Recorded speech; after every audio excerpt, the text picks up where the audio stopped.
Esplendor da fé. Esplendor da fé. Como é que posso explicar a minha alegria, a minha expectativa do que Deus quer realizar na tua vida e na minha vida? Cada vez que eu focalizo uma parte da Sagrada Palavra de Deus, eu vejo ela como uma solução total de todos os nossos problemas. É como se eu tivesse descoberto a solução do câncer, a cura do câncer. Ou como se eu estivesse condenado à morte, numa prisão perpétua, e alguém me liberou. Tudo tem que ver com o nosso relacionamento com Deus. E isso tem que primordiar quem está no primeiro lugar. A chave é onde nós colocamos Deus na situação do convívio diário, no estilo de vida. Aquilo que Deus sonha e projeta dentro das Sagradas Escrituras para nos liberar a sermos tudo que Ele sonhou.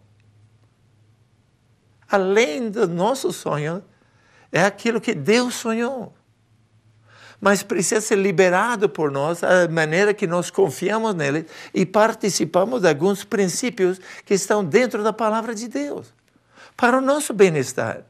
Às vezes nós pensamos, porque Deus quer, ou porque Deus quer mandar. Não, Deus não precisa de nada, Ele é completo, Ele é absoluto. E tudo que envolve dentro da palavra de Deus é para o nosso bem. Até um pouquinho que vamos pensar sobre dinheiro. Deus não precisa do seu dinheiro e eu não preciso ter dinheiro. Você precisa aprender que onde está nosso coração, Mateus 6:21 diz, onde está nosso tesouro, ali também vai estar o nosso coração. Onde está o nosso pensar, a nossa preocupação. Por isso Deus quer que focalizemos nele. Porque Ele que sustenta o universo e quer deixar-nos nos realizarmos, viver uma vida sem estresse, sem preocupação, cheia de paz, cheia de amor, totalmente realizados nele. Gostaria de ler os versículos no livro de Êxodo, capítulo 13. O capítulo 12, então, foi quando o povo saiu de uma escravidão e começou a rodear um pouquinho no deserto, porque não conseguiram entender como entrar na terra prometida. Mas quero ler um versículo aqui, o primeiro e o segundo versículo do capítulo 13 de Êxodo. Diz assim: E disse o Senhor a Moisés, consagre a mim todos os primogênitos. Os primeiros filhos dos israelitas me pertencem. Me pertence. O primeiro filho de israelita me pertence não somente entre os homens, mas também entre os animais. Nós vamos estar vendo e entendendo como é que dentro do povo de Israel, em ser gratidão de Deus ter tirado eles da escravidão, eles ofereceram o primeiro animal macho que abre o ventre. Esse era dos animais que foram classificados como os puros. Se tinha um animal que fosse impuro, digamos um burro, alguma coisa assim, então precisamos oferecer uma ovelha para redimir ela. E depois até estão, como vamos ver também, um pouco de primícias, de sacrifícios e ofertas. Para nós podemos entender que dinheiro relata-se a um princípio de Deus em nossa vida. Porque todos nós, a Bíblia diz, nascemos em pecados e delitos. Então precisamos, conforme aqueles animais impuros, ser uma ovelha oferecida por eles para redimi-los. Nós entendemos que o Cristo, quando nasceu pela Virgem Maria, imáculo, sem pecado.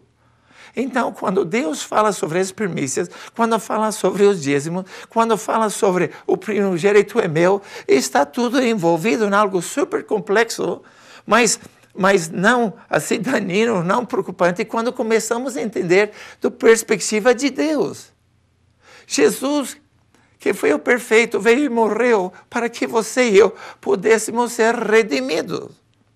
E para nos ensinar princípios dentro da palavra de Deus, dentro de um estilo de vida, então Deus estabeleceu leis. No jardim, 2.500 anos antes das leis judaicas, que estão principalmente as que estão descritas aqui, há uma história de um sacrifício de Abel e um sacrifício de Caim. E a Bíblia diz que Deus aceitou o sacrifício de Abel, mas não de Caim. Lejamos em Gênesis, capítulo 4, versículo 3, se não me engano. Gênesis, capítulo 4, versículo 3. Passando-se algum tempo, Caim trouxe do fruto da terra uma oferta ao Senhor. Versículo 4. Abel, por sua vez, trouxe das partes gordas das primícias criadas do seu rebanho. E o Senhor aceitou com agrado Abel e a sua oferta. Versículo 5. Mas não aceitou a Caim e a sua oferta.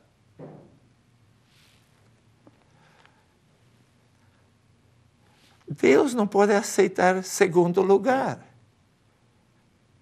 Ele não pode aceitar nada de segundo que não seja primeiro. Por muito tempo eu estava inquieto, meu coração, por que Deus ia aceitar uma oferta de um e não acertado Caim? Mas quando eu entendi que é na coisa das primícias, de que Deus exige a primogenitura, então dá para começar a entender princípios da palavra de Deus. Abel foi fazendeiro, Abel, e Caim era agricultor. Não é que Deus quer que sejamos fazendeiros e só quer receber dos rebanhos, que não podemos ser lavradores, e que não podemos dar ofertas a Deus. No passar de tempo, diz aqui, como diz aqui, passando-se algum tempo, Caim também trouxe do fruto da terra uma oferta ao Senhor. Mas não foi as primícias. Precisamos entender que Deus quer abençoar as nossas vidas, mas somente pode fazer isso quando colocamos Ele em primeiro lugar. Somente o primeiro lugar serve para Deus, porque seria impossível Deus abençoar uma oferta secundária. Tem um jogo chamado golfe nos Estados Unidos, e um pouco da Europa, e agora está um pouco aqui no Brasil também. Tem que ter uma área meio grande e bater uma bolinha bem condensada, bem dura ali, com uma palheta ali, e manda ela, e 3 ou 4, dependendo da dificuldade de grau do buraco, e chega no finalzinho e entra num buraquinho ali. E normalmente tem 18 desses buracos. Se Deus jogasse golfe, a classificação dele seria 18. Na maioria é 72, 74, dependendo do grau de dificuldade. Cada buraco precisa 2 ou 3 sacadas para poder chegar lá, os caras que são bons. Eu já sou muito ruim nesse jogo, e quando sai fora da pista, você pode perder uma sacada e tirar da grama se é que não achou, pôr na beirada da pista que está limpa. Mas cada sacada Deus ia acertar o buraco na primeira vez, porque Deus é perfeito e só aceita o que é reto e justo, o que é primeiro lugar.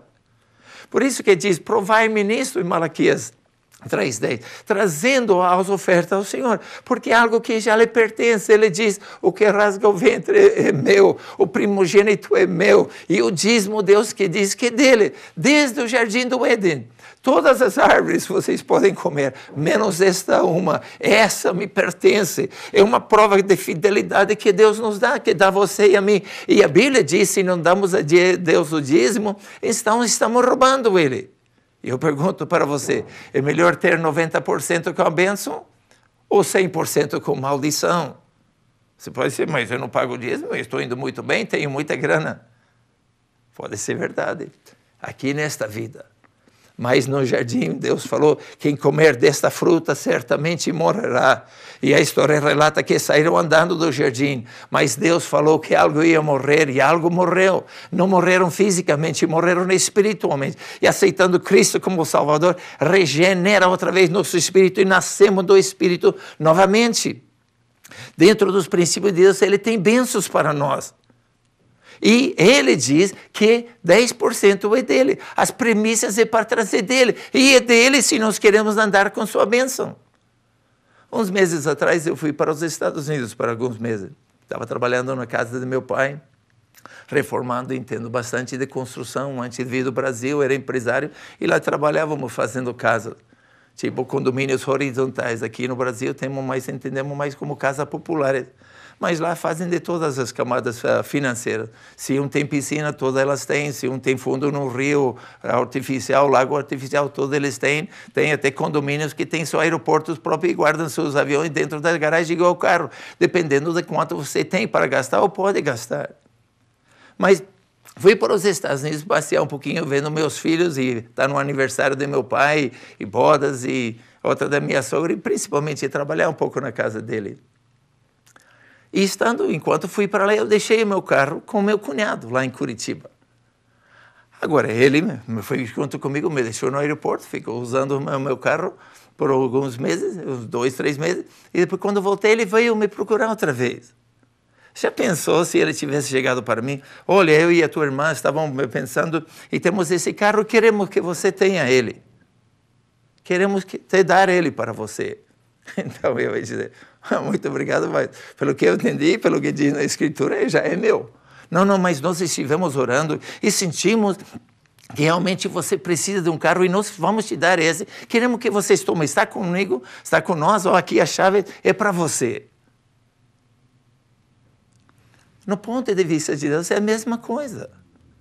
Precisamos entender, não estou precisando do teu dinheiro, Deus não precisa do teu dinheiro, os projetos de Deus precisam sim. Por isso falou aqui, trazer o dízimo nas ofertas. Em Tiago diz que a religião pura e imácula é cuidar dos órfãos e a viúva. Era um projeto de Deus com 10% da igreja administrar todas as necessidades sociais da raça humana. Só que nós ignoramos, fizemos cada um no nosso jeito e agora o governo civil aceitou e alguns governos cobram 16% do seu salário, outros 26%. Às vezes 38% chegou aqui no Brasil, uns meses atrás. Lá na Europa, conheço de país, parece que a România quer 70%, 80% de imposto. A ideia de Deus era uma boa. Com 10% e o resto nós podíamos gastar da maneira, tendo a bênção dele, dando a ele as primícias.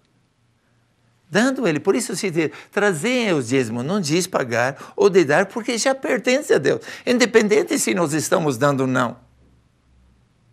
Imagina que se eu fosse viajar e resolvesse, falei, tenho 3 filhos, uma filha e 2 filhos, vou dar vocês cada um 10 mil reais e quero que vocês cada um dê R$1.000 para a sua mãe.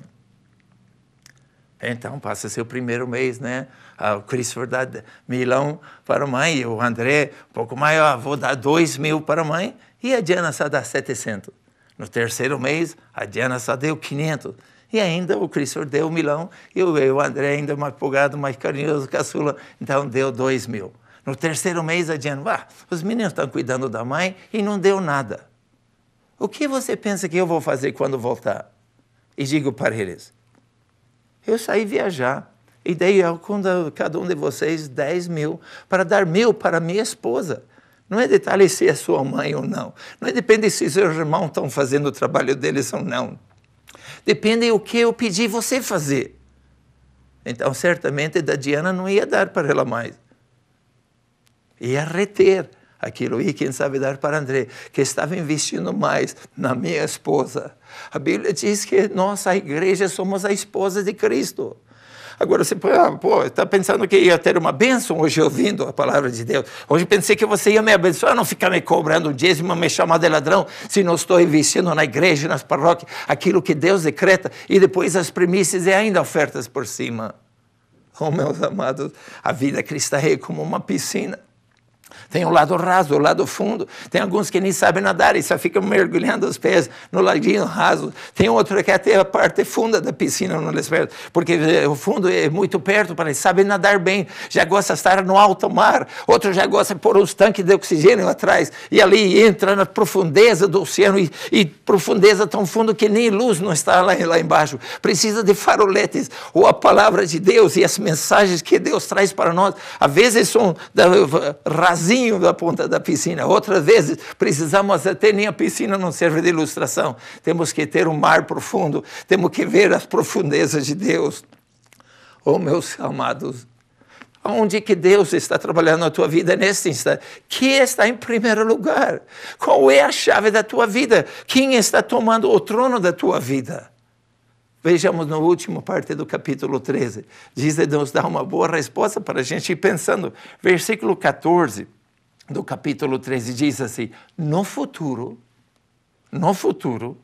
quando teus filhos lhes perguntarem, falando do povo de Israel, que significa isso? Diga-lhes: com mão poderosa o Senhor nos tirou do Egito, da terra da escravidão. Da terra da escravidão. Quando entendemos que é algo que Deus tem dado para nós, então se torna prazeroso dar para Deus. Não somente tenho dado minhas finanças a Deus, mas minha vida, minha saúde, minha paixão. E deixar o pessoal entender que quem entende o que é a vida antes de Cristo e depois de Cristo, então tem a solução de todas as coisas. Não tem a vida estressada, não tem confuso, não quer passar outros para trás, quer ajudar a todos a ir para ser aquilo ao encontro do que Deus sonhou para nós. Imagina esse menino israelita que depois está crescendo e quando chega feliz para o pai diz: ó, aquela ovelha que nunca teve um cordeirinho, ela deu luz, e vai lá e depois veio o pai sacrificar aquele animalzinho. E depois os irmãos mais velhos dizem: o pai, precisamos conversar. O Senhor está acabando com o lucro de nossas ovelhas. O Senhor está acabando com o futuro de nossa família. E aí o pai pega ele, coloca no colo e diz: não era sempre assim. Não éramos sempre fazendeiros, não éramos sempre lavradores. Houve um tempo que nós éramos escravos. Não sei se você notou nas costas do seu bisavô, quando ele tirou a camisa lá na roça, as cicatrizes que ele tinha nas costas, mas um dia Deus nos liberou, da escravidão, e hoje nós temos algo, e aí vamos nós ser felizes, hoje, amanhã e sempre para sempre, aleluia.